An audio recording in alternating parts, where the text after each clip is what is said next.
J'ai eu la chance de passer mon enfance à la campagne. Depuis cette tendre enfance, j'ai toujours passé beaucoup plus de temps à observer la nature.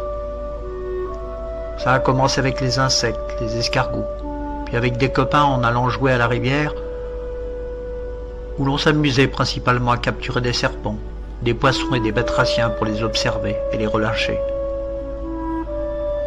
Dès mon plus jeune âge, mes escapades en pleine nature seront gravées à tout jamais et ancrées dans ma mémoire. J'ai appris à prendre confiance en moi dans cette nature qui m'entourait. Elle était mon terrain de jeu idéal, pour moi le lutin hyperactif.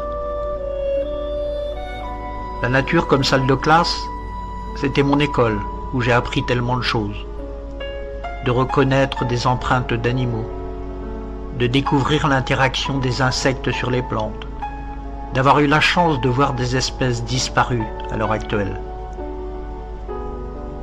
Pour un très grand nombre d'enfants maintenant devenus trop sédentaires, ils souffrent aujourd'hui du syndrome du manque de la nature.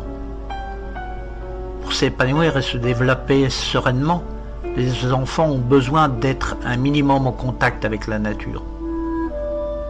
4 enfants sur 10 ne jouent jamais dehors pendant la semaine. Un drame quand on connaît les bienfaits de la nature pour les enfants.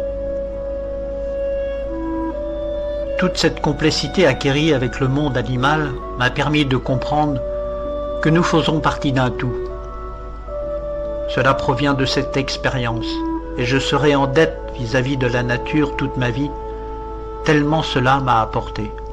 Le mot joie, le mot bonheur, c'est quelque chose d'insuffisant par rapport à l'émotion que ça apporte.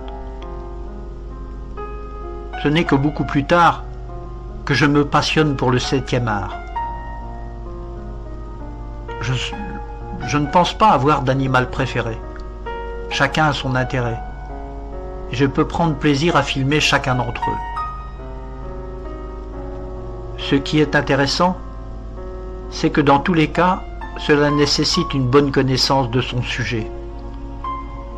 Seules de longues observations permettent de pouvoir anticiper les comportements et donc de filmer des scènes intéressantes. C'est vrai pour les oiseaux et les mammifères, et aussi pour les poissons et les insectes. De ce point de vue, ce sont les zones aquatiques et ses habitants que je connais le mieux.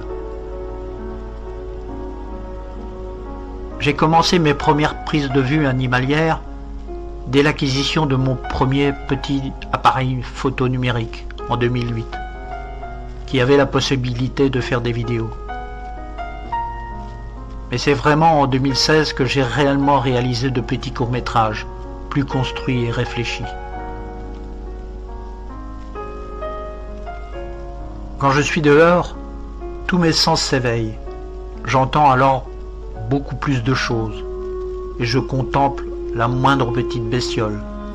Et parfois je peux même ressentir leurs pas, les entendre quand elles marchent.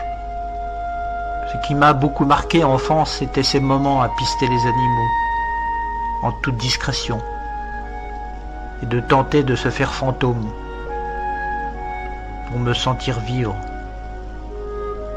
J'ai vraiment besoin de tous ces animaux qui nous entourent, d'être au contact de cette faune sauvage, de partir contempler et photographier toutes ces belles choses que l'on a autour de nous.